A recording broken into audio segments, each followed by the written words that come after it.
dosa di atas dosa yang bertimpa-timpa ataupun yang berlapis-lapis dosa.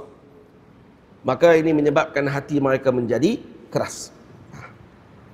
Dan mereka ini, hamba tersebut, kalau dia melakukan dosa, maka Allah Ta'ala akan menetapkan satu nakata fi qulubihim nuktatan sauda.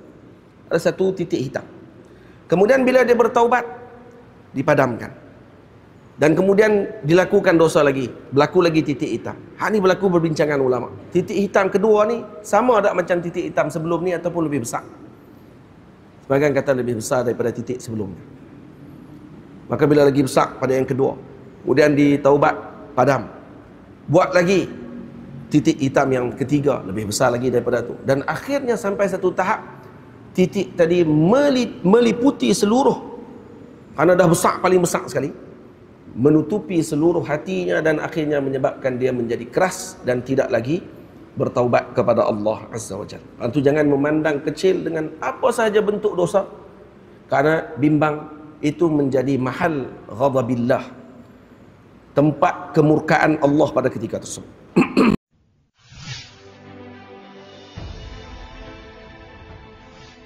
Assalamualaikum warahmatullahi wabarakatuh. Alhamdulillahi rabbil alamin. Wassalatu wassalamu ala ashrafil mursalin Sayyidina wa nabiyyina Muhammad ibn Abdullah Rasulil Amin, wa ala alihi wa ashabihi wa man tabi'ahum bi ihsanin ila yaumiddin. Subhanaka la ilma lana illa ma 'allamtana innaka antal alimul hakim. Rabb shrah li sadri wa yassir li amri wahlul 'uqdatam min lisani yafqahu qawli. Rabbi yassir wa la tu'assir, Rabbi tammim bi khair, wa ba'd. Saya muliakan lagi, saya kasihi Fadil Tuan Imam, ahli jawatan kuasa bagi Masjid Al-Hasanah, para guru, para asatizah, para hadirin, ibu-ibu, ayah-ayah, abang-abang, kakak-kakak, para santri, para pelajar yang dimuliakan Allah Subhanahu wa Ta'ala, yang tidak dapat saya sebutkan satu persatu nama-nama dan pangkat serta kedudukan tuan-tuan yang hadir, tanpa mengurangkan sedikit pun penghormatan dan ta'zim saya terhadap tuan-tuan semua. Para hadirin yang dimuliakan Allah, kita bersyukur kepada Allah Subhanahu wa Ta'ala pada malam ini kita berkumpul tidak lain dan tidak bukan hanya semata-mata untuk mentazimkan Allah Azza wa Jalla, melaksanakan solat berjemaah di masjid, di rumah Allah Subhanahu wa Ta'ala, dan moga-moga keberadaan kita pada malam ini diberikan rahmat dan barakah daripada Allah, dan disertakan juga dengan niat kita yang i'tikaf di dalam masjid ini. Para ulama mengatakan untuk mendapatkan pahala wajib ketika mana kita i'tikaf dalam masjid ialah dengan berniat nazar, dengan niatnya lillahi alayya an a'takifa fi hadzal masjid lillahi ta'ala, lillahi alayya. So saya bernazar beriktikaf dalam rumah Allah Ta'ala pada ketika ini kerana Allah, dapat pahala wajib. Dia atas sikit daripada pahala sunat. Jadi kalau kita niat nawaitu an a'takifa atau nawaitu li'tikafa fi hadzal masjid lillahi ta'ala, itu dapat pahala sunat. Kalau sebut lillahi alayya an a'takifa fi hadzal masjid atau lillahi alayya an a'takifa al-an fil masjid lillahi ta'ala, maka dapat pahala nazar. Jadi pahala nazar atas sikit daripada ditukar daripada yang sunnah menjadi wajib. Ibu ayah dan para hadirin yang dimuliakan Allah, malam ini perbincangan kita ialah berkaitan dengan perkara yang penting dan perkara yang besar sebenarnya, yang saya bukanlah selayaknya untuk membahaskan perkara tersebut. Tajuk yang diberikan ialah kaitan dengan membersihkan hati yang kotor. Hati kita cerita ada pun kotor lagi kan? Kena nak cerita benda tu. Saya hanya ceritakan kembali apa yang diceritakan oleh para ulama dan para awliya Allah Subhanahu wa Ta'ala. Para hadirin yang dimuliakan Allah, dalam Al-Quran Allah Subhanahu wa taala menyebutkan, inna fi dzalika ladzikra liman kana lahu qalbun aw alqa as-sam'a wa huwa syahid. Al-Quran Allah Subhanahu wa taala menyebutkan tentang qalb, tentang hati, itu sebanyak 130 kali. Sebahagian pandangan ulama mengatakan sebanyak 132 kali sebutan tentang al-qalb. Terjemahan bagi bahasa Melayu kita, qalb dengan makna hati, itu tidaklah salah pada sudut bahasa, walaupun pada terjemahan qalb adalah bermakna jantung. Yang Melayu kita gunakan juga dengan jantung hati. Walaupun hati dalam bahasa Arab sebutan sebenarnya adalah al-kabid. Al-kabid iaitu hati. Sebab itu Nabi SAW setelah selesai daripada korban, maka Nabi akan mengambil bahagian yang paling disukai oleh baginda Nabi di dalam korban tersebut, ialah al-kabid, iaitu bahagian hati. Dibakar lalu dimakan oleh Nabi SAW. Dan ketika mana Sayyidina ayah kepada Sayyidina Abdullah bin Mubarak radhiyallahu taala anhu, Sayyidul Muhaddisin, beliau diminta oleh tuannya, ketika ayahnya seorang hamba, meminta kepada tuannya, meminta kepadanya untuk mengambil buah limau, mengambil bahagian yang paling terbaik pada seekor kambing yang dibakar. Sebahagian mengatakan bahawa beliau mengambil hati, sebahagian mengatakan beliau mengambil lidah, lalu diberikan kepada tuannya, diletakkan di depan tuannya, dan kemudian tuannya kata, kalau begitu saya nak bahagian yang paling buruk selepas itu. Lepas dia dah makan dah makanan tersebut, jadi beberapa hari selepas itu pula dibuat lagi kambing bakar, diminta oleh tuannya, bagi kepada saya bahagian yang paling buruk pula, sebab yang paling baik itu kamu bagi hati, sebagai riwayat kata bagi lidah, maka kali ini nak minta yang paling buruk pula. Pokok dia bagi batang pinang kan. Jadi dibagi juga bahagian hati, dan juga bahagi bahagian lidah. Kan ditanya, apa faedah yang kamu lakukan? Kedua-dua keadaan tersebut sama.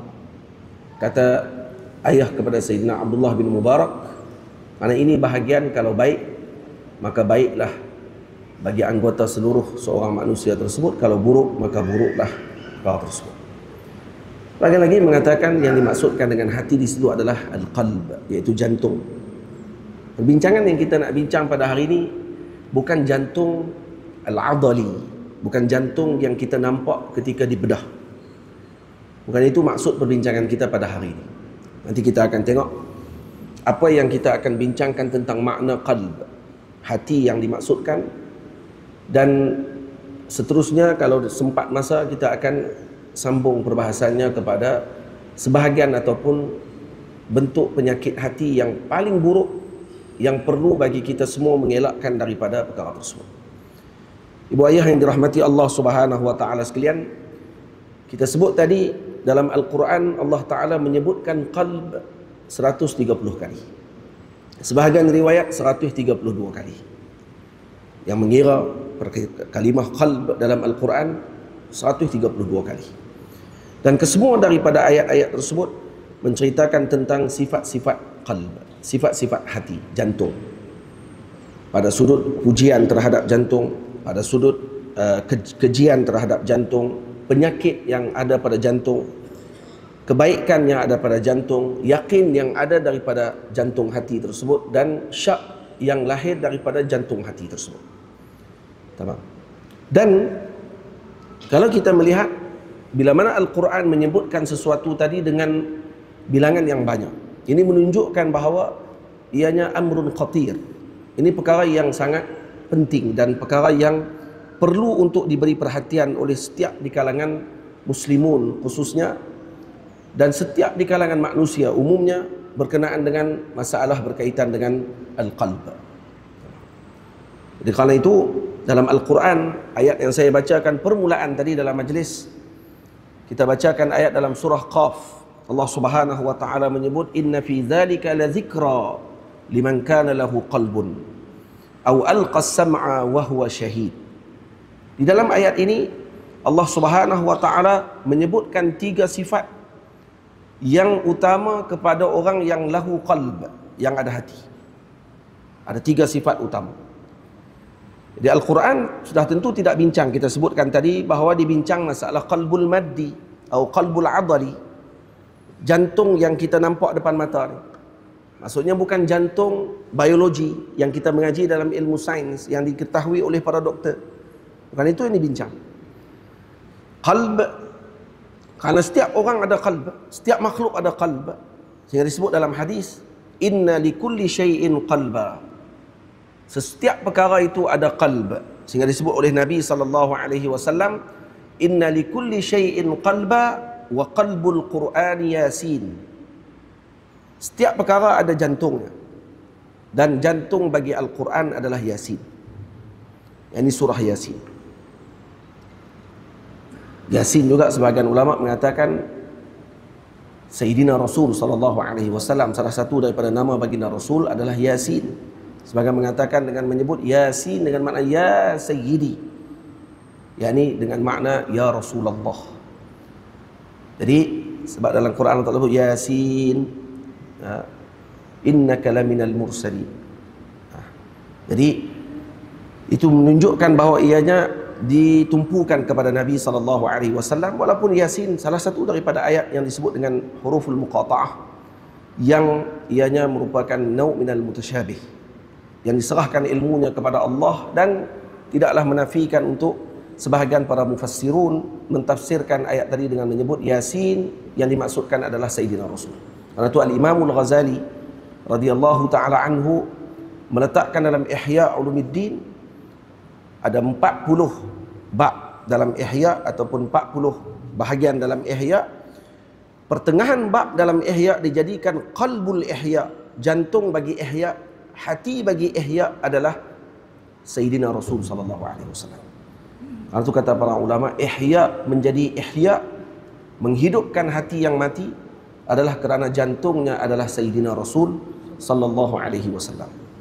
Itu kalau kita buka dalam Ihya Ulumuddin, maka cerita berkenaan dengan Nabi, Syama'ilun Nabi sallallahu alaihi wasallam berada pada pertengahan Ihya Ulumuddin. Baik, jadi kita bukan bincang di sini berkenaan dengan qalbun adali ataupun qalbu al-maddi, jantung yang kita nampak depan mata ni, tak. Yang kita bincangkan di sini ialah jantung dengan makna al-quwwatul hayyah, yakni jantung yang hidup, jantung yang sedar, jantung hati yang muraqib, yang sentiasa melihat bahawa Allah Subhanahu wa taala memandang dan memerhatikan gerak-geri perbuatannya, yang bukan hanya dinilai pada sudut zahir perbuatan yang dia lakukan, tetapi dilihat pada sudut dalaman batinnya yang muraqabah dia dengan Allah Subhanahu wa taala. Karena itu disebut oleh Allah, inna fi dzalika la dzikra liman kana lahu qalbun. Dalam Al-Quran, Quran ini zalika la dzikra liman lahu qalb, liman kana lahu qalbun. Dia akan menjadi peringatan kepada seseorang yang pertama lahu qalb, dia ada jantung dulu. Kulluna lahu qalb, kulluna lana qalb, setiap kita ada jantung. Jadi adakah itu dimaksudkan maknanya Al-Quran akan menjadi peringatan kepada setiap kita? Tak, ada orang baca Quran tapi dia tak ingat apa-apa. Ada orang baca Quran dan dia tak faham apa-apa, dan ada orang baca Quran dan dia tak datang apa perasaan pun ketika dia baca Al-Quran. Kenapa? Karena laisa lahu qalb. Ai laisa lahu qalbun hayy. Dia tidak ada hati yang hidup. Maka ayat Allah Subhanahu wa taala ini menjelaskan kepada kita bahawa qalb yang dimaksudkan dalam ayat ini ialah qalbun hayyah, qalbun yaqiz, jantung yang hidup, bukan jantung yang mati. Maka Allah Ta'ala menyebutkan dalam Al-Quran, lahum qulubun la yafqahuna biha walahum a'yunun la yubsiruna biha walahum adhanun la yasma'una biha ulaika kal an'am bal hum adall ulaika humul ghafilun. Dan Allah Ta'ala sebut lagi dalam suratul Hajj, afalam yasiru fil ardi fatakuna lahum qulubun ya'qiluna biha aw adhanun yasma'una biha fa innaha la ta'mal absar walakin ta'mal qulub allati fis sudur. Cuba lihat di sini bagaimana Allah mensifatkan bahawa yang buta adalah jantung mereka. Maknanya jantung punya pendengaran, jantung punya penglihatan. Sebahagian para sufi mengatakan, kalau kamu ingin mendengar, dengarlah dengan telinga jantungmu. Kalau kamu ingin melihat, maka lihatlah dengan mata jantungmu. Atau dengan bahasa Melayu kita, dengarlah dengan telinga hatimu dan pandanglah dengan mata hatimu. Bukan mata keluar ni, mata yang kita nampak depan mata. Karena yang akan menilai adalah qulub, qalb itu sendiri. Karena itu hadis atau penceritaan kita berkenaan dengan jantung hati ini adalah perkara yang besar. Dan Allah Ta'ala menyebutkan dalam Al-Quran tadi kita baca, apa dia? Ayat Allah Subhanahu Wa Ta'ala, sifat pertama bagi orang yang akan menerima manfaat yang besar daripada Al-Quranul Karim ialah inna fi dzalika la dzikra liman kana lahu qalb. Kepada siapa yang punya jantung yang hidup. Yang kedua, apa dia disebut oleh Allah? Liman kana lahu qalb. Kemudian yang kedua, pendengarannya hadir. Pendengarannya ada, wujud. Itu disebut oleh Allah Subhanahu Wa Ta'ala au alqas sam'a, yaitu alqas sam'a, yakni dia memberikan perhatian dan pendengarannya. Wa huwa syahid, dan sifat yang ketiga yaitu hatinya tersebut hati yang sentiasa bersaksi dengan apa yang dia dengar dan apa yang dia dapatkan daripada Allah dan Sayyidina Rasul sallallahu alaihi wasallam. Karena ada orang yang ada hati tapi hatinya mati. Ada orang yang ada mata tetapi matanya buta. Buta di sini bukan dengan makna buta dengan mata kepalanya, buta mata hati. Karena ramai di kalangan awliya Allah Ta'ala yang buta matanya tetapi hatinya celik dan sedar. Dan mereka lebih lihat daripada orang yang melihat di depan mata, seperti mana yang kita sendiri rasai pada diri kita. Karena itu hadirin yang dimuliakan Allah, Al-Imam Fairuz Abadi rahimahullahu ta'ala telah menyebutkan di dalam kitabnya Basair Zawid Tamyiz fi Lataifil Kitabil Aziz. Di dalam ini beliau menyebutkan bahawa Al-Quran dilihat pada 130 ayat Allah Subhanahu Wa Ta'ala atau 132 ayat Al-Quran berkenaan dengan Al-Qalb. Ini kalau mengaji di Al-Azhar atau di sebahagian pengajian berkenaan dengan tafsir dan seumpama dengannya, maka kita akan jumpa dengan disebut dengan tafsir maudhu'i dipanggil. Tafsir maudhu'i ini dengan makna tafsir yang menumpukan kepada tajuk perbahasan khusus. Tafsir maudhu'i. Contohnya ni berkenaan dengan qalb. Lalu fahs, dibincang ataupun dikumpulkan ayat-ayat yang berkait dengan qalb. Maka dikumpul oleh para ulama menyebut kata ayat Al-Quran berkenaan dengan qalb saja ada 130 atau 132. 130 dan 132 tadi mihwar perbincangannya tentang apa? Terbahagi kepada 7 jenis qalb. 7 jenis hati. Apa dia 7 jenis ni? Yang pertama, Allah Subhanahu Wa Ta'ala menyebutkan tentang qalbul kafir, jantung hatinya orang-orang yang kufur kepada Allah. Allah Ta'ala sebut dalam Al-Quran, فَالَّذِينَ لَا يُؤْمِنُونَ بِالْآخِرَةِ قُلُوبُهُمْ مُنْكِرَةٌ وَهُمْ مُسْتَكْبِرُونَ. Jadi qulub yang pertama munkirah, qulubul munkir, dipanggil qalbul munkir. Qalbul munkir ini qalb, hati bagi orang-orang yang kufur kepada Allah, wal'iyazu billah, dan mereka ini sombong, menolak kebenaran dan kebaikan. Ini qalbul kafir. Nah, qalb yang mana dinisbah kepada orang-orang kafir disebut dengan qalbul munkir. Dalam Quran Allah Ta'ala sebut, فَالَّذِينَ لَا يُؤْمِنُونَ بِالْآخِرَةِ قُلُوبُهُمْ مُنْكِرٌ وَهُمْ مُسْتَكْبِرُونَ. Kedua, qulub atau qalbul munafiq, jantungnya orang-orang munafik. Macam mana jantungnya orang-orang munafik atau hatinya orang-orang munafik? Yang ni ada darajah lain. Munafik lebih buruk lagi daripada kufur. Iaitu disebut oleh Allah ni, munafik di sini munafik apa? Munafik i'tiqad. Dengan makna munafik i'tiqad, dengan menzahirkan Islam tapi batinnya kufur. Ini munafik i'tiqad disebut oleh Allah, fi qulubihim maradun fazadahumullahu marada. Dalam hati mereka ada penyakit dan Allah tambahkan lagi penyakit. Maka qalb mereka disebut dengan qalbul marad. Jadi qalbu munkir, kedua qalbul marad. Dua dah. Ataupun disebut qalbul munkir, yang kedua qalbul marid. Kalau tadi munkir, yang kedua marid, ada sakit. Tamam. Kemudian Allah Ta'ala sebutkan lagi yang ketiga, jenis khulub yang ketiga, iaitu qalbul asi. Hati orang-orang yang bermaksiat kepada Allah. Disebut oleh Allah Ta'ala dalam Al-Quran, fawailun lil qasiyati qulubuhum min zikrillah. Jadi disebut qulubul qasi. Qulubu al-qasi, qalbul qasi, jantung yang keras. Ini qulub kepada orang-orang yang ahli maksiat kepada Allah Subhanahu wa ta'ala. Kenapa keras? Karena dosa yang dilakukan banyak, maka menyebabkan kerasnya hati mereka. Disebut oleh Allah, kalla bal rana ala qulubihim ma kanu yaksibun.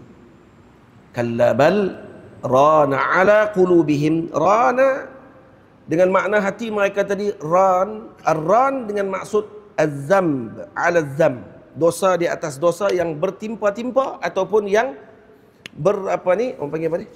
Berlapis-lapis dosa. Maka ini menyebabkan hati mereka menjadi keras. Dan mereka ini, hamba tersebut, kalau dia melakukan dosa, maka Allah Ta'ala akan menetapkan satu nakata fi qulubihim nuktatan sauda. Ada satu titik hitam. Kemudian bila dia bertaubat, dipadamkan. Dan kemudian dilakukan dosa lagi, berlaku lagi titik hitam. Ini berlaku berbincangan ulama. Titik hitam kedua ni sama ada macam titik hitam sebelum ni ataupun lebih besar. Sebagian kata lebih besar daripada titik sebelumnya. Maka bila lagi besar pada yang kedua, kemudian ditaubat, padam. Buat lagi titik hitam yang ketiga, lebih besar lagi daripada tu. Dan akhirnya sampai satu tahap, titik tadi meliputi seluruh, kerana dah besar, paling besar sekali, menutupi seluruh hatinya dan akhirnya menyebabkan dia menjadi keras dan tidak lagi bertaubat kepada Allah Azza wa Jalla. Itu jangan memandang kecil dengan apa sahaja bentuk dosa, kerana bimbang itu menjadi mahal ghadabillah, tempat kemurkaan Allah pada ketika tersebut. Jadi berapa hati dah kita baca? Qalbu, yang pertama qalbul munkir, yang kedua qalbul marid, yang ketiga qalbul qasi, qulub orang yang maksiat, ahli maksiat, yang keempat qalbu khawas. Ini hamba-hamba Allah Ta'ala yang khusus daripada kalangan hamba Allah yang disebut dalam Al-Quran, wa jaa biqalbin munib. Jaa biqalbin munib. Qalbil munib iaitu qalbur raja' ila Allah, hati yang kembali kepada Allah Subhanahu wa taala. Ini siapa? Humul qawwas. Ini hamba-hamba Allah Taala yang khusus di sisi Allah Taala, minal awliya wal arifin. Dia ada lagi peringkat dia. Itu qulub yang keberapa? Keempat. Qulub yang kelima dipanggil qalbul muhib. Qalbul muhib yakni jantung hati orang-orang yang mencinta. Ini disebut oleh Allah Subhanahu wa taala dalam Al-Quran, dalam surah Qaf yang kita baca pada permulaan, inna fi dzalika la dzikra liman kana lahu qalb. Liman kana lahu qalb. Qalbu apa di sini? Qalbul muhib. Maknanya yang akan mendapatkan manfaat daripada Al-Quranul Karim yang lahu qalbul muhib. Laisa ayil qalb, bukan semua jenis qalb. Karena qalb kita dah baca tadi ada 7 qalb, yang kita baru baca ada 5. Ada 2 lagi baki. Yang ni kita nak simpan kan, nak cerita hari ni? Cerita lah. Kau nak suruh simpan kan? Kata cari sendiri. Jadi ada dalam kitab tadi saya sebut tadi, kitab Al-Imam Fairuz Abadi rahimahullahu ta'ala. Qalb yang kelima, yang keenam. Qalbu yang keenam. Sebab tu kalau kita tengok Kalau kita perhati dan kalau kita perasan ibu ayah semua, sampai sekarang kalau kita tengok, kita kata, ini orang ni punya hati. Ini orang ni ada hati perut ni. Memang ada hati perut. Hati perut ni bahasa Melayu kita guna. Arab juga guna perkataan yang sama. Hadza min ahlil qulub. Ay qulubul muhibb. Ini orang yang hatinya pencinta. Atau kalau kita sebut dekat orang ni ada hati perut, maksudnya dia ada kasih. Dia panggil qalbul muhibb. Bahasa Melayu. Dan ini menunjukkan kata penggunaan bahasa dan juga pertukaran maklumat ataupun pindahan maklumat di antara kita dengan bangsa Arab ini hampir banyak perumpamaan yang kadang-kadang kita gunakan dalam bahasa Melayu kita digunakan juga dalam bahasa Arab, cuma ditukar sedikit saja mengikut kepada kesesuaian tempat dan juga adat dan uruf bagi tempat tersebut. Atau ada sebahagian, kalau tak salah saya, ada teman-teman saya yang buat tesis master ataupun PhD bincang masalah berkaitan dengan masalul Arab ataupun perumpamaan Arab dibandingkan dengan perumpamaan Melayu dan bagaimana keterkaitan di antara dua peradaban tersebut. Ini menunjukkan kata orang Melayu kita bukan bangsa yang hanya dituduh sebagai orang-orang yang kalau jumpa kerih kerja nak perasak, lepas tu nak kena menurun, lepas tu main kuda kepang, dia dengar itu saja. Atau kata bangsa Melayu ni adalah bangsa yang bertamadun, bangsa yang punya keterikatan kuat dengan ilmu. Nah, maksudnya kajian-kajian yang begitu perlu untuk diluaskan lagi. Tamam. Baik, qalbu yang keenam apa dia? Hati yang keenam adalah qalbul qaif. Hati yang takut. Hati orang yang takut kepada Allah. Yang ni disebutkan oleh Allah dalam Al-Quran, innamal mu'minuna alladhina idza dzukirallah wajilat qulubuhum. Ini kalau disebutkan Allah, maka hati mereka akan gemetar. Ini hati yang ke bawah, yang keenam, dia panggil qalbul qaif. Hati yang keenam. Hati yang ketujuh, qalbul arif. Hati orang yang arif. Al-arifu billah subhanahu wa ta'ala, yang disifatkan oleh Allah dengan hati tersebut kepada Sayyiduna Ibrahim alaihi salam. Qalbul arif. Di mana Allah Ta'ala menyebutkan hikayah daripada lisannya Nabi Allah Ibrahim alaihi salam. Nah, disebutkan oleh Allah, yaumun la yanfa'u malun wala banun illa man atallaha biqalbin salim. Illa man atallaha biqalbin salim. Baik. Siapa qalbun salim? Ay qalbu arif. Qalbun salim dengan makna qalbu arif. Qalb, hati orang yang arif billahi subhanahu wa ta'ala, yang disebutkan dengan sifat tadi kepada Sayyidina Ibrahim alaihi salam oleh Allah dengan hikayah daripada lisan Nabi Allah Ibrahim alaihi salam. Jadi kita tahu ada berapa jantung hati? 7. Terus ulang balik dia, ingat tak?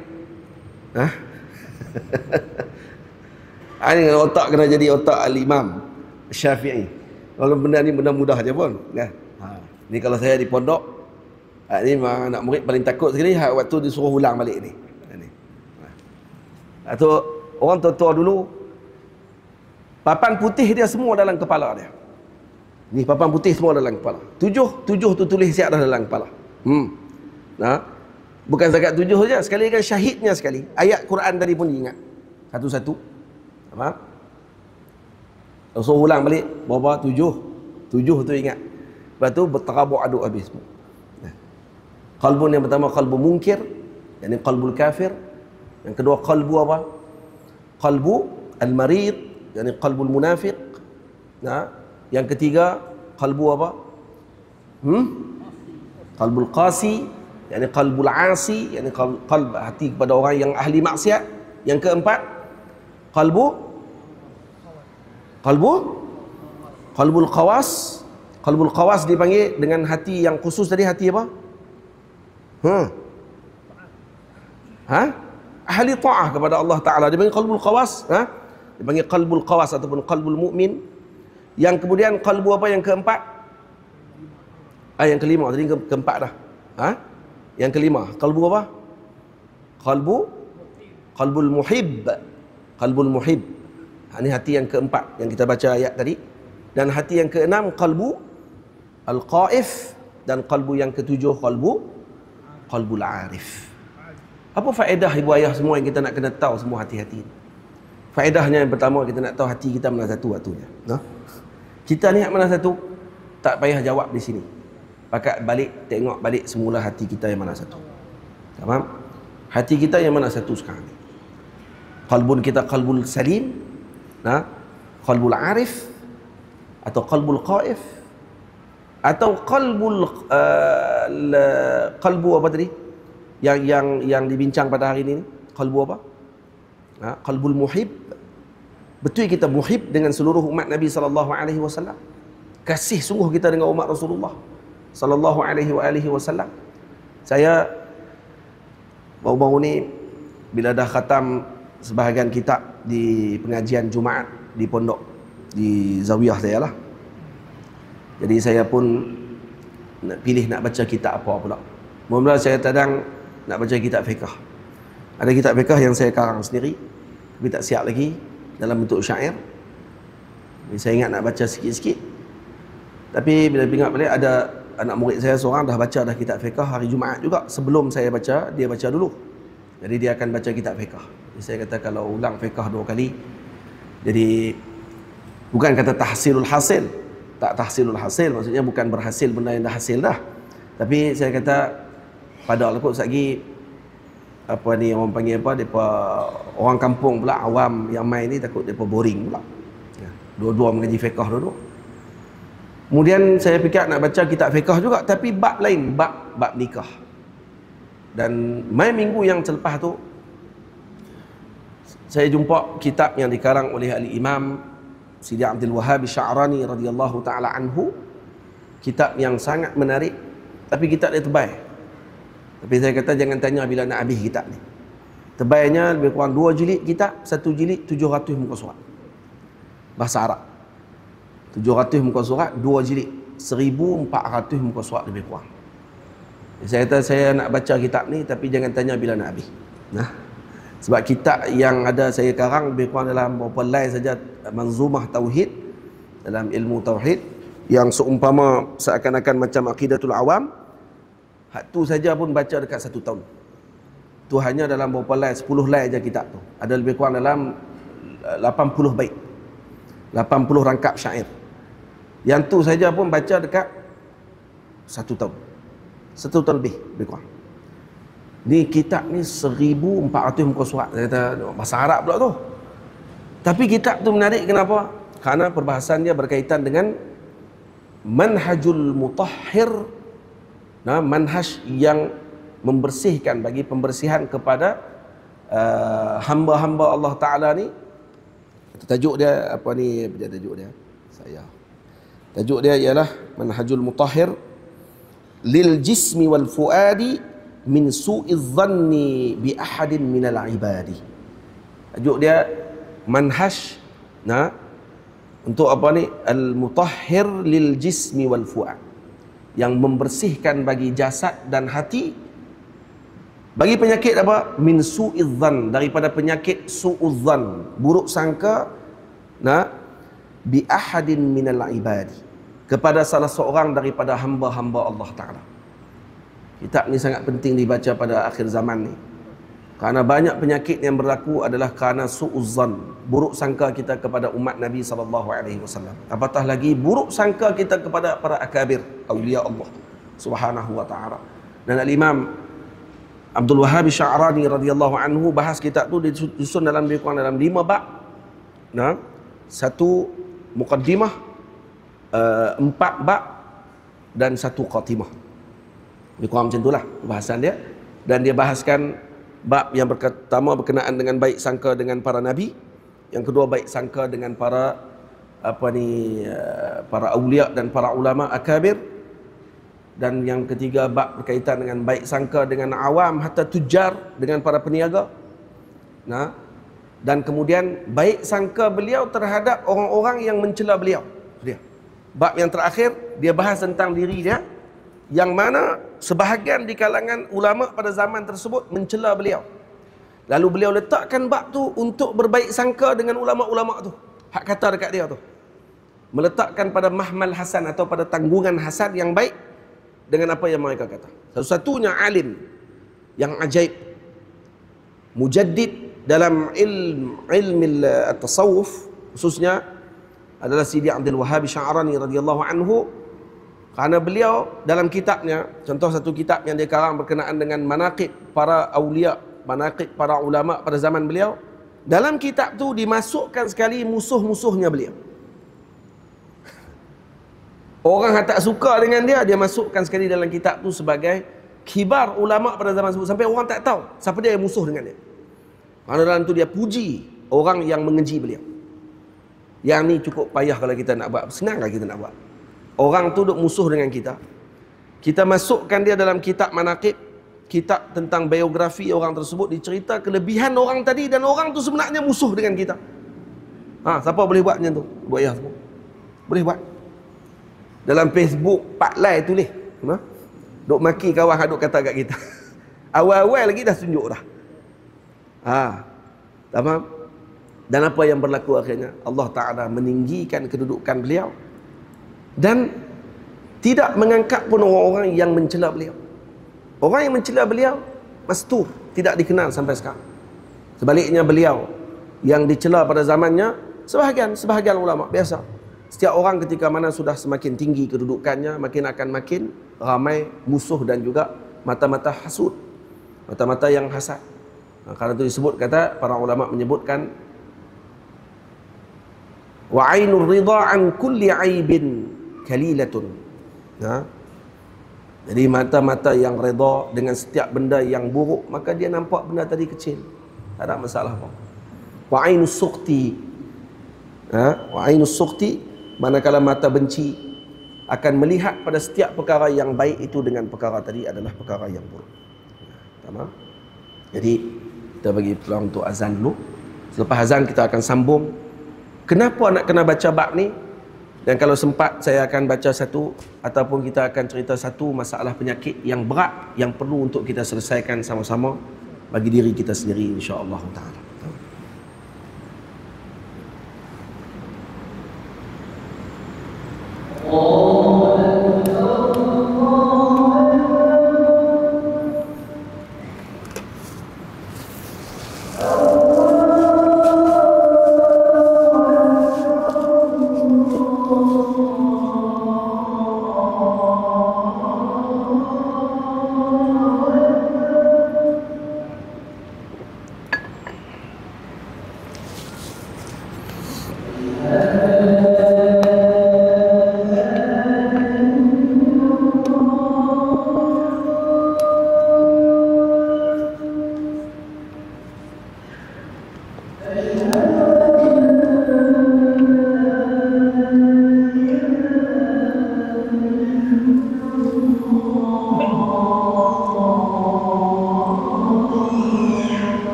سيدنا محمد الرسالة والفضيلة والشرف والدرجة وعث مقام محمود الذي وعدته.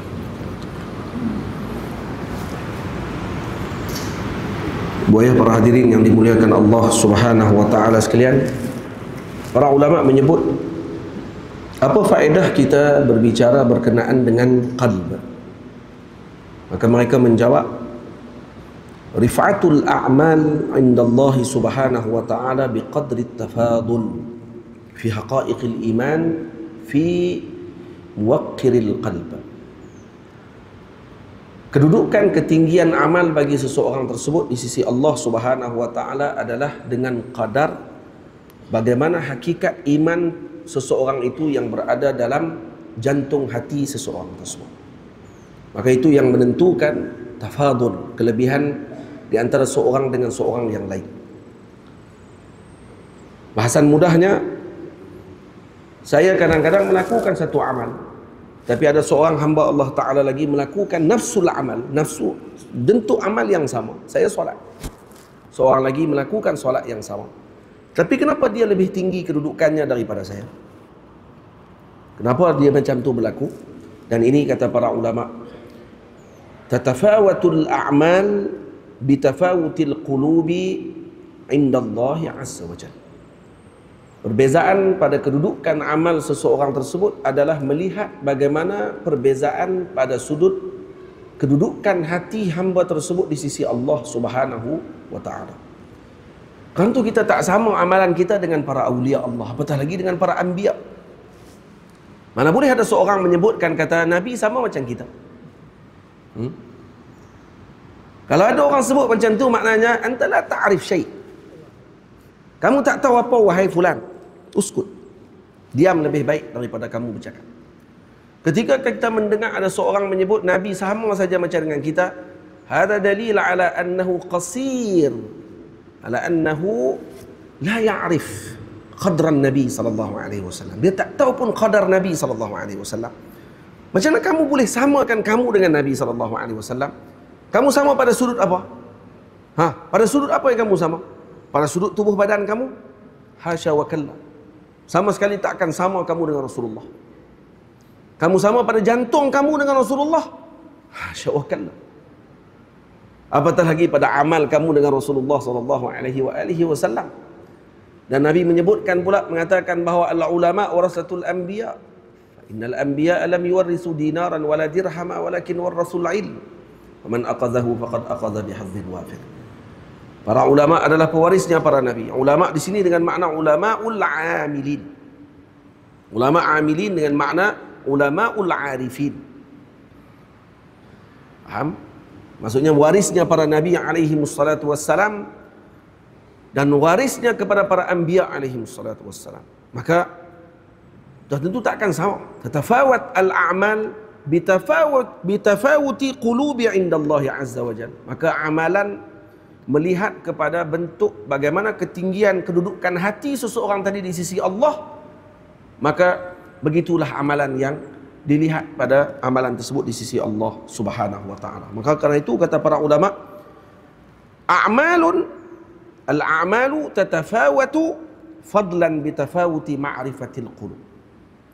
Jadi amalan itu akan jadi berbeza-beza pada kedudukan, adalah berbeza pada sudut bagaimana hati tadi ta'alluq terkait dengan Allah Azza wa Jalla. Gitu. Jadi karena itu jangan kita rasa pelik. Kenapa saya semayang tak khusyuk? Kenapa bila dengar ada awliya Allah Ta'ala macam ni begini, diberikan hal oleh Allah Ta'ala dengan luar biasa, kita buat pelik. Anta lasta kahu. Kamu tak macam dia. Hati kamu tak sama macam dia. Amal kamu tak sama macam dia. Hadir kamu dengan Allah tidak sama dengan dia. Walaupun pada zahirnya kamu berada dalam muka bumi Allah seperti dia. Kamu tak sama dengan dia. Yang tu sahaja kalau hadirin ibu ayah semua tahu hari ini balik, dapat yang tu dulu pun dah alhamdulillah. Maknanya hilang dah satu penyakit. Penyakit kerja nak komplain orang. Penyakit rasa diri hebat. Penyakit rasa dia sama dengan para ulama dan awliya Allah Ta'ala. Nak sama dengan para nabi dah telah tak ada lah tu.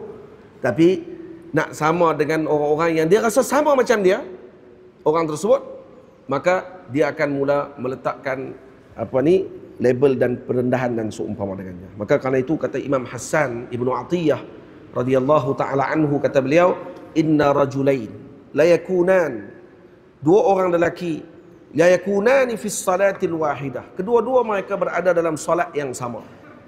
Wa inna bainahuma fit tafaduli kama bainas samai wal ard. Tetapi perbezaan di antara dua orang tersebut, solat seorangnya berada di langit, solat seorang lagi masih berada di bumi. Baik, apa yang beza di antara dua perkara tersebut? Yang membezakan, ini solat, ini solat, ini sujud, ini sujud. Yang ini rokok, ini rokok, ini baca doa, ini baca doa. Wiridnya tidak ditinggal, rukunnya tidak ditinggalkan sama sekali, tidak tak sah. Semua dilakukan dengan sempurna. Tetapi kenapa dibezakan ini dengan ini? Ini dilakukan dengan qalbun hadir, yang seorang lagi qalbun ghafil, hatinya lalai, seorang lagi hatinya sedar dan hadir. Maka ini yang membezakan di antara dua orang yang sedang sujud, di zahir mata kita nampak sama, hakikatnya tidak sama. Ibu yang dirahmati Allah Subhanahu wa taala sekalian, dah sebenarnya kita kumpul juga hari ini, dah nama pun tajuk bagaimana apa ni? Tajuk dia apa dia? Saya terlupa lah. Tajuk apa? Sepatutnya. Hak ni mukadimah lah. Atas saat ni semua tu mukadimah ya. Tajuk dia. Lupa tajuk. Tazkiyah lah. Bagaimana membersihkan hati. Yang tak sah ni daripada tadi tu sampailah mukaddimah. Ada mukaddimah. Tak bersih lagi. Baru mukaddimah nak tahu dulu bentuk hati. Ni kalau orang tulis kitab. Kalau tulis kitab, jadi dia kena tahu dulu pembahagian hati berapa. Apa dia bentuk hati. Apa faedah kita nak kena tahu tentang hati? Itu dulu. Khair. Baik, nak tahu tentang hati, nak macam nak bersih hati, baca penawar bagi hati. Karangan Syekh Abdul Qadir Mandailing rahimahullahu taala. Nipih, kitab nipih, ringkah. Saya rasa dipelajari di sini. Mungkin di masjid ni pun dibaca kitab tersebut, penawar bagi hati. Karangan Syekh Abdul Qadir Mandailing. Yang tu diambil saripati daripada kitabnya Al-Imam Al-Ghazali radhiyallahu anhu, daripada Ihya Ulumuddin, daripada Mukhtasar Ihya. Nak tinggi lagi baca Ihya tu. Ihya Ulumuddin. Sebab tu kata para ulama, man lam yaqra al-Ihya laisa lahu al-haya. Siapa yang tidak baca Ihya, maka dia tidak ada padanya kehidupan dan juga padanya sifat malu dan seumpama dengan. Tak ada padanya hidup kalau dia tidak baca Ihya Ulumuddin. Boleh yang dirahmati Allah, saya nak sentuh satu saja dalam masa yang tidak terlalu panjang. Ni sampai pukul berapa boleh ni? Pukul 10 tu dia. Hatu takut tinggal tu haji seorang lagi. Saya ni pun bukan gila mic ibu ayah semua. Jangan bimbang. Ada orang dia gila mic, nama-nama ceramah perdana tu, tu dia kata nama perdana. Maka kena dilakukan dengan perdana betul lah, kan? Jadi dia ambil masa lebih panjang tidak. Saya bukan macam tu. Saya meraihkan juga tetamu, tapi tolong bagi masa sikit saja untuk saya cerita ni. Kalau tidak nanti mukadimah saja. Kalau tidak sih mukadimah tadi je lah. Tapi yang tu pun jenuh dah nak balik tu. Jenuh dah balik, boleh nak koreksi balik tengok. Kita ni qalbun yang mana satu daripada 7 qalb. Seperti disebut oleh Imam. Siapa dia sebut? Imam mana yang bahagi 7 tu? Itu dia. Al-Imam Fairuz Abadi radhiyallahu anhu. Saya nak sentuh satu sahaja penyakit yang perlu bagi kita semua selesaikan masalah tersebut. Kalau nak sentuh penyakit yang su'uzzan yang kita sebutkan, yang saya baca yang akan mula baca pada setiap Jumaat di pondok saya. Kelas pengajian mula jam 10.30 pagi sampai jam lebih kurang dalam 12 tengah hari atau 12 setuku tengah hari, lebih kurang 2 jam. Sebahagian daripada kitab tu kita akan baca kitab Manhajul Mutahhir lil Jismi wal Fuadi min su'iz dhanni bi ahadin minal ibadi. Tajuk banyak. Tajuk kitab tu daripada Imam Abdullah Sya'rani, nak suruh kita baik sangka dengan seluruh umat Nabi SAW. Berat boya. Kalau baca mukaddimah dia saja kita dah berat. Banyaknya perkara yang kita tidak lakukan kepada umat Nabi SAW. Baik sangka adalah perkara yang hilang di kalangan kita. Baik sangka adalah perkara yang paling susah untuk diamalkan.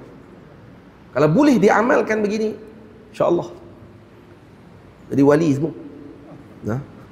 Qalbun salim. Qalbun arif. Baik. Buat yang dirahmati Allah, penyakit yang paling berat yang ditumpukan oleh para awliya dan para ulama min amradil qulub, ni salah satu daripada penyakit,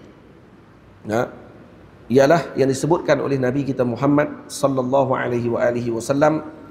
Baginda Nabi menyebutkan dalam hadis, tu'radul fitanu 'alal qulubi ka'ardil hasiri 'udan 'uda. Jadi kalau boleh semua faham hadis ni, tu'radul fitan. Fitnah itu, fitnah ini ujian-ujian. Fitnah ni umum.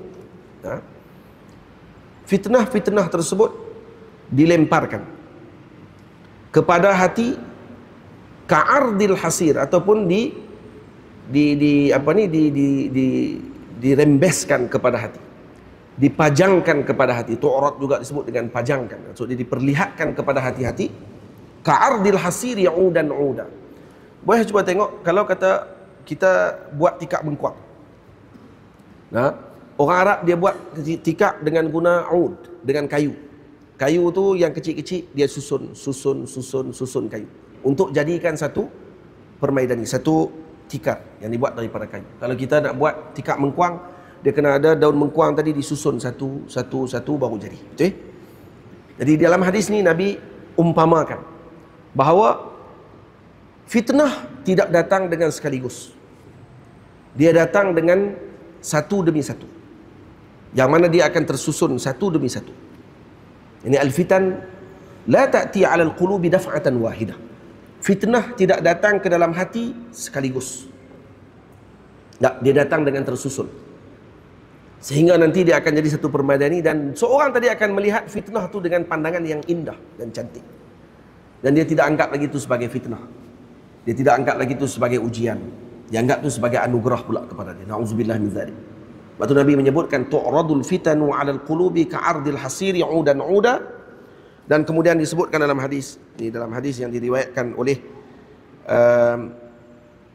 dalam sahih al-Imam al-Bukhari radhiyallahu taala anhu, rawinya adalah Sayyidina al-Imam Huzaifah ibn al-Yaman, 'ardal hasiri 'udan 'uda fa ayyu qalbin ashrabaha, mana-mana hati yang menyerap masuk ke dalam hatinya dengan fitnah tersebut, au ushribaha, yang diserap masuk ke dalam hatinya dengan fitnah tersebut, nukitat fi qalbihi nuktatun sauda, maka akan mula diletakkan dalam hatinya dengan apa? Dengan nuktah, dengan tanda hitam dalam hatinya pada ketika tersebut. Fa ayyu qalbin ankaraha, mana-mana hati yang mengingkari fitnah tersebut, ujian tadi, nukitat fi qalbihi nuktatun bayda, akan ditetapkan ataupun akan diletakkan dalam hatinya dengan titisan putih.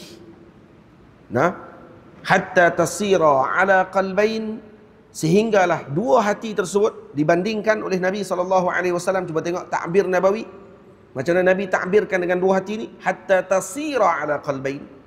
Sehingga kedua-dua hati tersebut, salah satunya abyadha kas-safa, menjadi putih seperti safa. Apa dia safa? Safa adalah batu amlas, batu putih yang licin, yang kalau diletakkan habuk di atasnya, dia akan meluncur turun, menurut turun. Dia tak akan duduk di atas batu tersebut kerana batu itu licin. Dan Nabi mengatakan yang kedua, hatta tasira ala qalbain abyadu misla safa la tadurruhu fitnatun, yang mana hati yang putih tersebut tidak akan terkesan langsung padanya dengan fitnah, madamatis samawati wal ard, selagi mana kalau kata adanya langit dan bumi ini masih lagi wujud, dia tidak akan terkesan sama sekali dengan fitnah. Wa aswadu, yang kedua, jantung tadi menjadi hitam. Dia kata sebut murbaddan, hatinya jadi hitam kelam, kalkuzi mujkhiyya. Kalkuzil mujkhiyya, apa makna kuzil mujkhiyya? Seperti satu cawan yang mujkhiyya, mujkhiyya ay maqluba, yang terbalik. Boleh semua ni cawan. Saya minum air sikit.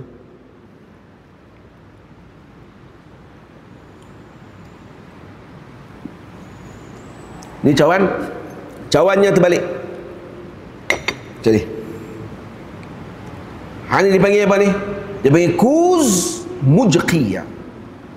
Kuz mujkhiyah dengan makna kuz maqluba, cawan yang terbalik. Baik, apa maksud cawan terbalik? Cawan kalau terbalik, uqtilat manfaatuh, manfaatnya tidak akan boleh diguna. Cawan sepatutnya dituangkan air. Tapi kalau cawan dah terbalik, maknanya cawan tadi tertutup, tak akan boleh digunakan lagi untuk mengambil manfaat dan dituangkan dalamnya dengan sesuatu. Tak boleh masuk. Tak akan masuk benda dalam hati. Maknanya untuk dibersihkan susah, untuk dicuci semula susah, karena hatinya telah tertutup pada waktu tersebut, disebabkan kerana masuknya al-fitan, fitnah tersebut. Waktu Nabi SAW menggunakan takbir yang sangat indah dan sangat luar biasa pada mensifatkan dua bentuk hati. Hati pertama, hati yang terkesan dengan fitnah. Hati yang kedua, hati yang tidak terkesan sama sekali dengan fitnah. Aqtar al-fitan. Karena kita sebut tadi, fitnah ini benda yang bukan datang dafa'ah wahidah, bukan datang sekaligus, dia datang dengan tersusun. Aqtar, yang paling bahaya dalam fitnah ni apa dia? Kata para ulama, adalah amradul qulub, penyakitnya hati. Karena tu Nabi SAW sebut tentang hati, dan yang paling bahaya bagi perkara tersebut ialah an-nifaq, yakni munafik. Munafik ni orang munafik. Nifaq maksudnya penyakit nifaq. Penyakit nifaq adalah penyakit yang paling berat, yang perlu untuk setiap di kalangan kita membersihkan hati kita daripada penyakit tersebut. Moga-moga kita tidak ada di kalangan kita yang nifaknya i'tiqadi. Kerana nifak i'tiqadi ini kufur. Orang yang nifak i'tiqadi, zahirnya Islam, batinnya adalah kufur, ini kufur. Dan nifak yang juga bahaya adalah nifak amali. Nifak amali disebut oleh para ulama, iaitu penyakit hasad, penyakit dengki, penyakit sombong, penyakit itu semua dipanggil nifak juga. Panggil nifak. Karena zahirnya dizahirkan dengan yang lain, batinnya dengan batin yang lain. Itu nifak. Ini penyakit perlu kepada ubat untuk diperbaiki. Kalau penyakit jasad, kita ada ubat, boleh jumpa dengan doktor untuk kita diberikan dengan hubub, dengan ubat dan seumpama dengan pil dan seumpama dengannya, diubatkan. Tapi kalau penyakit yang berkait dengan hati, penyakit-penyakit khuluq, ini tidak akan boleh diubati melainkan dengan tariq asy-syar'i, dengan jalan syariat agama Allah Subhanahu wa taala. Karena itu, kalau seorang manusia tadi menjadi munafik, na'udzubillah min dzalik, tidak ada jalan atau tidak ada pil yang boleh mengubati penyakit nifak ni. Kalau ada, penuh di farmasi, orang pakat beli untuk bila dia nifak sikit, dia pergi ke farmasi, abang kata ada 3 biji ubat tu, makan pagi esok hilang munafik. Ubat ni tak ada. Ubat ni tak ada jual di farmasi. Lepas tu kata para ulama, maradun qatir, nifak ini adalah maradun qatir, penyakit yang sangat bahaya. Kenapa? Kerana ianya penyakit yang menyebabkan rosaknya batin seseorang tersebut. Rosaknya batin seorang tadi. Tamam. Ada orang yang solat tetapi hatinya nifak. Ada orang dia tahu ada perasaan tadi dalam hatinya. Kalau dia tahu, alhamdulillah, kata para syair, kata seorang penyair menyebut, in kunta tadri fatilka musibatun. Kalau kamu tahu, tu musibah tu. Kamu tahu kamu sedang nifak, itu musibah. Wa in kunta la tadri fal musibatu a'zamu. Tapi kalau kamu tak tahu, musibahnya lebih besar lagi daripada itu. Kalau tahu pun dah musibah, kalau tak tahu, musibahnya lebih besar lagi. Jadi kerana itu, na'udzubillah min zalik, kalau seorang tadi penuh dalam hatinya dengan nifak dan dia tidak mengetahui perkara tersebut, maka kita tidak boleh, kita muamalah dengan seorang tadi dengan zahir apa yang kita lihat. Bukan di sini dengan makna, kalau kata kita mengaji tentang nifak pada hari ini, dengan maksud kita nak tengok orang di sebelah kita dan kita boleh hukum orang tersebut, kata orang ni mungkin nifak. La, nahnu nahkum bizawahir. Kita hukum seorang tadi dengan zahir yang Allah Ta'ala perlihatkan kepada kita. Tak perlu bagi kita untuk masuk dalam hati orang. Tak perlu bagi kita masuk dalam hati orang. Perbincangan kita tentang penyakit sebenarnya adalah untuk kita, bukan untuk orang lain. Kesilapan besar bagi seseorang ketika mempelajari tasawuf, dilihat penyakit tadi kepada orang lain. Maknanya, tu masih tidak belajar. Mempelajari ilmu tasawuf adalah untuk dirinya, memperbaiki dirinya, bukan untuk tengok ke orang. Dan juga ketidakkeberkesanan pengajian dan pengajaran dan khutbah, pemberian nasihat dan manfaat, ini tidak akan memberi manfaat kalau yang mendengar tidak melihat bahawa yang didengarnya itu untuk dirinya, dan yang bercakap tidak menumpukan yang dicakap itu untuk dirinya. Hanya tak akan berjaya. Khutbah tadi tidak akan berjaya.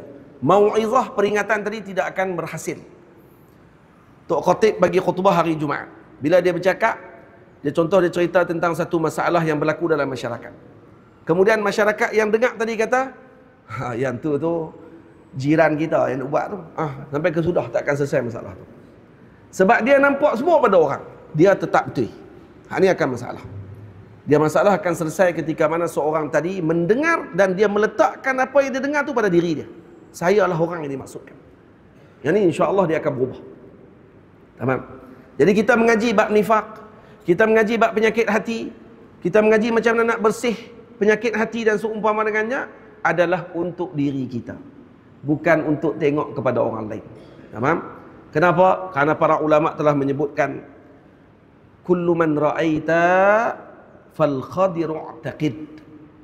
Ni, kalau kita nak tengok, bukan suruh mengaji bab nifak, duk tengok jiran kita ada penyakit tu, kawan kita sebelah kita semayang lagi tu ada penyakit ni, ataupun tengah semayang ni, mungkin sebelah saya ni ada penyakit tu. Dia duk kira macam tu. La. Kata para ulama ada kaedah lain pula. Melihat kepada orang lain, kata para ulama, idza ra'aita ahadan fal qadiru i'taqid. Kalau kamu tengok seseorang, maka kamu i'tiqadkan orang yang kamu lihat tu mungkin Nabi Khidir. Para masyayikh kami selalu sebut macam tu. Syekh saya, guru saya Maulana Syekh Ahmad Mamduh hafizahullah, selalu sebut kat saya, kata, Muhammad, kalau kamu jumpa orang, kamu nak baik sangka dengan semua orang, macam mana kamu nak buat? Kamu anggap orang yang kamu lihat tu Nabi Khidir, insya-Allah kamu akan baik sangka. Anggap macam tu. Kecuali dia pegang Nabi Khidir tak ada, tu tak boleh nak kata apa lah. Tapi kalau kata dia anggap mungkin Khadir, ni mungkin Nabi Khidir alaihissalam, saya takut saya tersilap nanti bermuamalah dengan orang ni, rupa-rupanya dia datang untuk menguji saya. Tak baik sangka. Idza ra'aita ahadan fal khadiru i'taqid, maka anggapkan orang yang kamu lihat tu Nabi Khidir.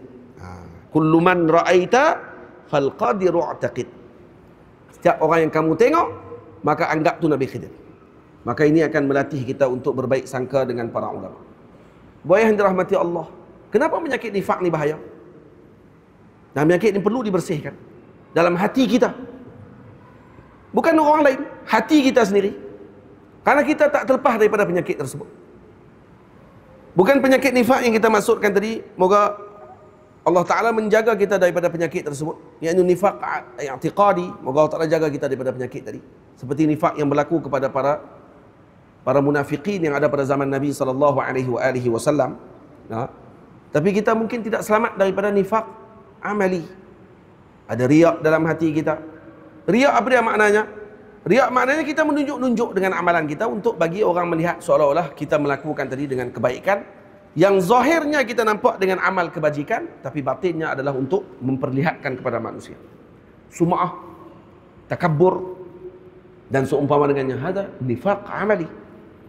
Kebanyakan penyakit-penyakit dalam hati ini adalah terkandung daripada kelompok di bawah nifaq amali.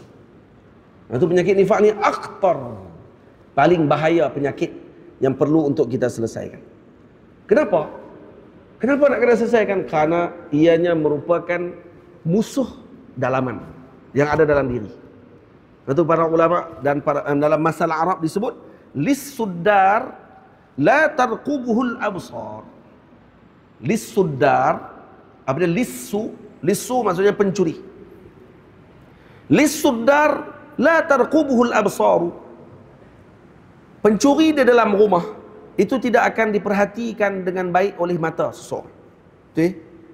Orang kalau kata kita masuk dalam rumah, tengok ada seorang yang gharib, atau kita buka kedai, tengok ada seorang masuk dan orang tu bukan keluarga kita, maka kita akan buat apa? Kita akan tarqubuh. Kita akan tengok dia betul-betul, tengok dia pegang apa, masuk dalam beg ke lagi, tengok keluar buat macam tak beli barang, rupanya ambil 4 kilo lah, kan? Barang dia bawa keluar daripada tu. Jadi mata kita akan perhati, tengok orang tu, tengok dia nak ambil kita. Kenapa? Karena dia gharib. Maka mata akan selalu melihat. Yang lebih bahaya, siapa dia? Lis-suddar. Orang yang dekat dengan kita, pencuri itu adalah keluarga kita sendiri. Anak kita contohnya masuk dalam rumah, siapa nak tengok anak dia masuk dalam rumah? Dia tak nak tengok anak dia buat kerja apa? Tak. Maka anak dia sendiri yang curi barang dia pada waktu tersebut. Dan ini lebih bahaya. Kenapa? Karena dia berada di dalam rumahnya sendiri. Macam itulah perbandingan dengan penyakit al-nifaq. Al-nifaq ni penyakitnya bahaya. Kenapa? Karena dia seumpama dengan misal yang kita sebutkan tadi, masal Arab tadi. Lis-suddar la tarqubuhul absar. Tamam. Sebab tu ibu ayah dirahmati Allah, para hadirin yang dimuliakan Allah Subhanahu wa taala sekalian, bahayanya nifaq ini dalam bahasa sendiri pun dah telah menunjukkan bahayanya. An-nifaq diambil daripada perkataan an-nafq. An-nafqu dengan makna apa? Maknanya dukhul min makanin wal khuruj min makanin ukhra. Atau min makanin akhar. Masuk daripada pintu yang lain, keluar daripada pintu yang lain. Sebab tu nifaq ataupun dipanggil nafaq. Nafaq juga adalah terowong. Terowong dia ambil keluar pintu ni, masuk pintu ni. Keluar pintu ni, masuk pintu ni, keluar pintu lain. Sebab tu kalau kata hujr, minta maaf, juhr, disebutkan kepada apa ni, disebutkan kepada muslimun. Cuba tengok, ibu ayah pernah baca hadis tentang golongan muslimun nanti akan kembali semula ke Madinah Al-Munawwarah. Kata pada akhir zaman, contoh yang dia sebutkan, kata akan kembalinya golongan muslimun ya'tarizu ila juhri. Yani ular akan masuk ke dalam lubangnya, seperti mana ular balik ke dalam lubang-lubangnya.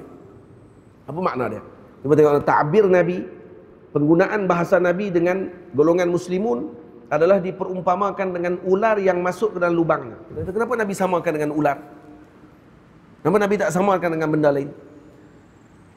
Ini seolah-olah Nabi ingin tafsirkan ataupun ingin maklumkan kepada kita bahawa mukmin laisa lahu nifaq. Dia tidak ada nifaq. Dia seperti ular yang ada satu lubang sahaja. Lubang tu dia masuk, lubang tu lah dia keluar. Itu perangai orang beriman. Dia berbeza dengan binatang yang penakut. Binatang-binatang yang penakut ni contoh macam yarbu, contoh macam apa dia lagi, binatang-binatang kecil, tikus. Dia akan ada lubang masuk, dia akan ada lubang keluar. Lubang masuk, lubang keluar ni dia tak panggil juh. Dia akan panggil apa dia? Dia panggil nafaq. Dia panggil nafaq. Dan daripada nafaq inilah, daripada nafqu dikeluarkan perkataan nifaq, kerana mereka ada dua jalan. Jalan masuk dan jalan keluar, yang dizahirkan dengan bentuk yang lain, yang dibatinkan dengan bentuk yang lain. Ini penyakit yang bahaya yang perlu untuk kita semua selesaikan dan perlu kita perbaiki dalam hati kita semua.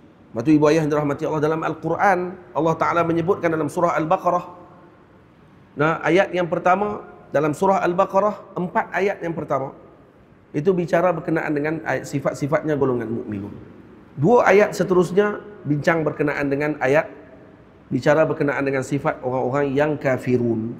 Manakala 13 ayat seterusnya dalam surah Al-Baqarah pada permulaan perbicaraannya berkenaan dengan sifat orang-orang yang munafiqun. Maknanya disebut di sini kata munafik ini berat. Dan beratnya nifak ini sehingga mereka ini bukan hanya boleh untuk mempengaruhi orang biasa macam kita, malah mereka mempengaruhi juga termasuk kepada Sayyidina Rasul sallallahu alaihi wasallam, sahibur risalah, Sayyidina Muhammad sallallahu alaihi wasallam. Yunafiq ala Rasulillah. Mereka boleh untuk bermuka-muka dan mengucapkan ucapan yang azb, yang sangat lemah lembut dan luar biasa, sehingga Sayyidina Rasul juga terkadang disebutkan oleh Allah mendengar ucapan mereka dan terkesan dengan apa yang mereka ucapkan. Disebutkan oleh Allah Subhanahu wa taala dalam Al-Qur'an, wa in yaqulu tasma' liqaulihim. Kata para mufassirun, apa makna wa in yaqulu tasma' liqaulihim? Ketika mereka mengucapkan ucapan tasma' liqaulihim, yani Sayyidina Rasul mendengar ucapan mereka dengan makna apa? Dengan makna kana Rasulullah sallallahu alaihi wasallam yu'jibu li tarhihim. Nabi takjub dengan pandangan yang mereka keluarkan. Macam tu sekali. Bukan lekeh. Wah ni. Sebab tu orang munafik ni disebutkan oleh Sayyidina Umar radhiyallahu taala anhu, disebutkan oleh Nabi kita Muhammad sallallahu alaihi wasallam. Nabi mengatakan inna akhwafa ma akhafu ala ummati, yang paling aku bimbang kepada umatku, kullu munafiqin alimul lisan, setiap munafik yang alimul lisan. Ma makna alimul lisan? Apa makna alimul lisan? Setiap munafik yang alim al-lisan. Alimul lisan dengan makna ilmuhu bil Islam la yatajawaz hududal lisan. Ilmunya dengan agama Allah Ta'ala tidak melepasi lidah sahaja, tak masuk ke hati. Ilmunya bukan berkait dengan jiwa dan tidak sampai kepada hatinya pun. Yang disibukkan olehnya adalah untuk memperbaiki ucapannya, bagaimana mengindahkan cara bercakapnya, macam mana nak bagi tarik audiennya dan seumpama. Yang tu dia tidak bimbang. Yang tu yang dia bimbang. Dia tidak bimbang bagaimana untuk membersihkan hatinya bagi memasukkan ucapan tadi ke dalam hatinya umat. Sayyidina Abdul Qadir Jilani rahimahullah, riwayat semua, satu hari beliau duduk dengan anaknya beliau. Anak Sayyidina Abdul Qadir Jilani, Sultanil Awliya, duduk sebelah. Anak dia bercakap pada permulaan. Anak dia bercakap dengan keluar ayat Quran, keluar hadis Nabi sallallahu alaihi wasallam. Orang semua pakat dengar. Kemudian habis dah turn anak dia bercakap, maka datang giliran Sidi Abdul Qadir Jilani. Abdul Qadir Jilani sebut apa? Bismillahirrahmanirrahim, alhamdulillahirabbil alamin. Mula dengan muqaddimah selawat kepada Nabi. Kemudian dia sebut, semalam kata beliau, isteri saya Ummu Muhammad masak ayam dan ayam itu dicuri kucing. Menangis satu majlis. Allah. Dia cerita itu je. Semalam isteri saya Ummu Muhammad masak ayam dan ayam tadi dicuri kucing. Menangis satu majlis. Ada yang pengsan dalam majlis. Maka anaknya pelik dan tanya, ayah cakap apa ni? Saya tadi bawa keluar dengan macam-macam. Tak ada seorang pun teriak. Tak ada seorang pun menangis. Ni sampai hanya bawa keluar cerita pendek tu saja, menangis. Pengsan pun ada dalam majlis tersebut. Kata beliau, kamu bercakap dengan lidahmu, wahai anak, manakala aku bercakap dengan hatiku. Yang difaham oleh mereka adalah dengan hatinya mereka. Tamam? Sebab tu kita ni, kata Robert Frege, Syekh Robert Frege. Syekh Robert Frege ni Syekh Tariqah Khalwatiyah di California. Dia ada tulis satu buku, tajuk dia Sufi Talk. Tajuk dia Sufi Talk.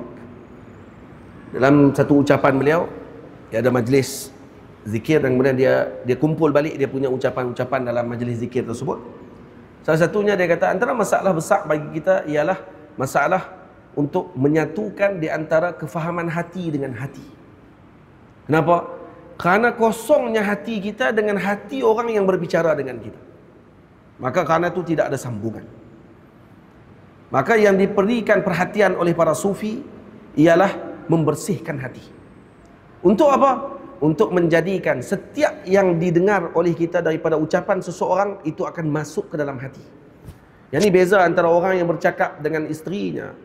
Dan kenapa dia tak boleh bercakap dengan baik dengan isterinya? Karena dia tidak bercakap dengan hati dengan isterinya. Bukan suruh bercakap dengan hati maknanya dia duduk depan bini dia tengok, bini dia pun tengok dia. Pakat lawan tengok, lepas tu pakat lawan faham. Kan? Bukan yang tu maksud dia. Kalau boleh macam tu lagi afdal. Alhamdulillah ada orang yang sampai macam tu. Ada di kalangan awliya Allah Ta'ala yang duduk kedua-duanya bahasa berlainan dan mereka duduk tanpa bercakap apa-apa dan kedua-dua mengangguk dan keluar menangis dua-dua orang. Kalau kita tengok macam tu, kita nak apa mereka ni? Mereka buat apa ni? Dan ni bukan benda main-main. Jadi berlaku. Kenapa berlaku macam tu? Kerana hati mereka yang berhubung. Bukannya lisan mereka yang berhubung. Kalau berhubung hanya dengan lisan semata-mata, maka akan sampai pada jawarih, pada anggota lisan dan juga anggota zahir sahaja semata-mata. Tapi kalau berbicara dengan hati, maka akan masuk ke dalam hati dan akan memberi kesan kepada hati. Dan ini yang diberi perhatian oleh para awliya Allah Subhanahu wa taala dalam ucapan yang mereka ucapkan. Karena yang diberi perhatian adalah pada qalb, pada hati tersebut. Dan ini yang hilang pada munafik. Karena hati mereka tidak bersambung. Sebab itu perlu dilakukan pembersihan dalam hati kita masing-masing. Ibu ayah semua, bukan melihat pada orang. Saya dah pesan banyak kali ni. Bukan melihat kepada hati orang lain, melihat kepada hati kita masing-masing. Dan buruknya sifat yang kita sebutkan tadi pada nifak ini, mereka mampu untuk memberikan perhatian dan boleh untuk memberikan tarikan dengan lidahnya mereka semata-mata, bukan dengan hati mereka. Alimul lisan. Sayyidina Uthman An-Nahdi, Abu Uthman An-Nahdi radhiyallahu anhu adalah merupakan minat tabi'in. Abu Uthman An-Nahdi kata beliau, sami'tu min Umar bin Al-Khattab radhiyallahu anhu aktsara min adadi asabi'i ala minbari Rasulullah sallallahu alaihi wasallam. Dan Abu Uthman An-Nahdi ni sahabat ke tabi'in? Kita cek balik. Abu Uthman An-Nahdi. Abu Uthman An-Nahdi, naam, tabi'i. Aywa, seorang tabi'i. Sayyidina Abu Uthman An-Nahdi mengatakan, saya telah mendengar ucapan Sayyidina Umar di atas mimbarnya Rasul sallallahu alaihi wasallam. Beliau Basri, orang Basrah. Min adadi asabi'i, dia kata sebanyak bilangan jari di tangan aku ni. Maksudnya boleh jadi lebih daripada 10 kali. Aksar min adadi asabi'i. Maksudnya saya dah dengar ucapan Sayyidina Umar di atas mimbar Rasulullah lebih daripada bilangan jari tangan saya ni, kata beliau. Maksudnya banyak kali saya dengar, dan setiap kali itu beliau akan mengulangkan ucapan beliau, apa dia?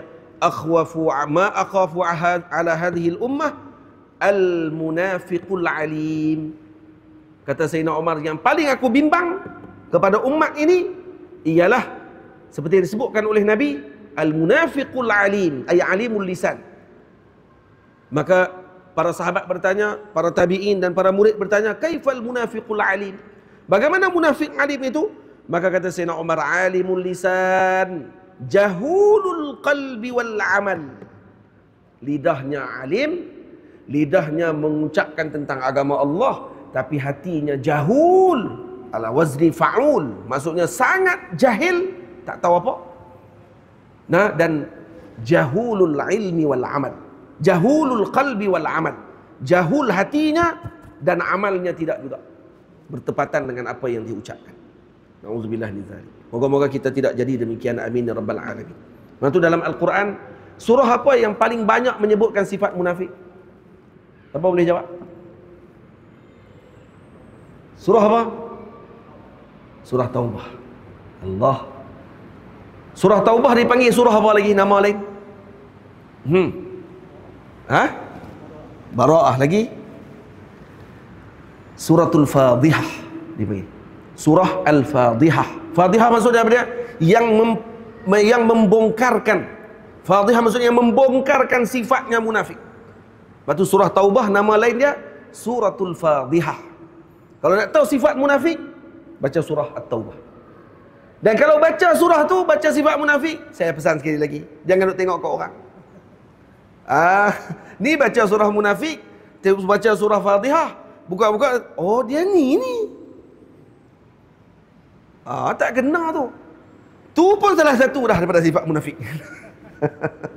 Dia kena tengok dekat diri dia, ada tak sifat ni kepada dia. Sayyidina Umar radhiyallahu anhu, ni contoh. Sayyidina Umar radhiyallahu anhu setiap kali bertemu dengan Sayyidina Huzaifah ibnul Yaman, apa kata beliau? Wahai Huzaifah, saya ini munafik ke tidak wahai Huzaifah? Karena Sayyidina Huzaifah adalah aminu sirri Rasulillah, penjaga sirnya Nabi, penjaga rahsia Nabi. Beliau mengetahui nama senarai orang munafik ada pada beliau. Dia ada senarai nama. Zaman lah ada senarai nama? Tak ada. Jadi tak payah nak tuduh orang. Asal beza sikit dengan kita aja. Oh, ni munafik ni. Munafik terus. Sabar, Pak Long. Jangan sangat cepat sangat. Takut lagi kita hak tu. Nah, sebab tu kata Nabi SAW, man qala halakan nas fahuwa ahlakuhum. Siapa yang mula menyebut orang telah rosak, maka yang rosak adalah dirinya. Yang paling rosak adalah dirinya. Maka lawan baginya siapa dia? Yang menganggap dirinya yang paling rosak, itulah sebenarnya yang baik. Itu sepatutnya. Tapi bukanlah pergi cerita ke orang, saya ni yang paling rosak saya. Tapi dalam hati, saya yang paling baik. Hujung dalam hujung. Itu pun nifak juga sebenarnya. Sebab tu tasawuf diajar oleh para awliya Allah Ta'ala untuk kita tahu macam mana pembohongan yang dilakukan oleh iblis ni sangat halus. Dan nafsu kita ni sangat halus, yang perlu untuk diubati. Dan ini perlu kepada bimbingan, perlu pada bimbingan para guru. Para hadirin yang dimuliakan Allah, Sayyidina Umar bila tanya, last habis dah cerita, tak mau cerita lah. Sayyidina Umar bila tanya, dia tanya tentang diri dia. Dia tak tanya, wahai Huzaifah, boleh tak cerita kat saya siapa munafik tu? Hak tu kalau kita nak tahu tu tidak. Siapa munafik tu, boleh tahu tak tengok nama dia? Hak tu. Oh, rupanya dia ni munafik tu. Macam tu kita nak tahu. Tak, Sayyidina Umar tanya, saya munafik tak? Ini akhlaknya Sayyidina Umar, yang merupakan ahadul mubasysyirin bil jannah, yang disebutkan oleh Nabi, kalau ada Nabi setelahku, Umar lah Nabi. Kalau kita nak dengar macam tu perkataan, dahlah masuk syurga. Nombor 2 pula sebutan selepas Sayyidina Abu Bakar. Nabi sebut Abu Bakar fil jannah, Umar fil jannah, Uthman fil jannah, Ali fil jannah, Talha fil jannah, Abdurrahman ibn Auf fil jannah. 4 orang pertama ni, ini kata para ulama kena ikut turutan. Walaupun berlaku khilaf pada Sayyidina Ali dengan Sayyidina Uthman, tapi yang kuat seperti yang disebutkan tadi. Sayyidina Uthman nombor 3, nombor 4 Sayyidina Ali. Mengikut turutan Khulafa ar-Rasyidin. 4 orang ni kena ikut turutan. 6 lagi tidak ada masalah. Dikebelakangkan, didepankan, tidak ada masalah. Tapi ikut riwayat lah. Ikut riwayat hadis tersebut. Tapi bila riwayat tadi maksudnya tartib tersebut, waw la taqtadi tartib. Kalau imajinahu, kamu kan waw la taqtadi tartib. Bukan waw tidak menunjukkan kepada tartib. Naam, la taqtadi tartib kalau tidak ada qarinah. Qarinah pada masalah lain. 4 orang sahabat yang pertama ini ditentukan dengan ijma'nya para sahabat Nabi bahawa mereka adalah yang paling utama. Sayyidina Abu Bakar yang pertama, Sayyidina Umar yang kedua. Dan Nabi sebut pula, kalau ada lagi selepas aku Nabi, maka Sayyidina Umar Nabi. Kalau kita cukup 2 hadis tu pun tak apa dah. Tak cukup sebut kata ahli syurga pun tak apa dah. Munafik kok mana lagi? Tu pun beliau bertanya lagi, adakah saya munafik? Apa kata Sayyidina Huzaifah ibn Yaman? La haula wala quwata illa billah. La haula wala quwata illa billah tu adalah sebutan untuk kata apa? Yang pertama tak boleh habaq. Yang kedua, la haula wala. Sayyidina Umar tanya macam tu. Sayyidina Umar tanya macam tu. Sayyidina Umar yang merupakan pintu penghalang kepada fitan. Pintu penghalang kepada fitnah. Sayyidina Umar tanya kepada Sayyidina Huzaifah, wahai Huzaifah, aku nak tanya kepada kamu, pintu yang menghalang fitnah itu nanti akan terbuka ke atau terpecah?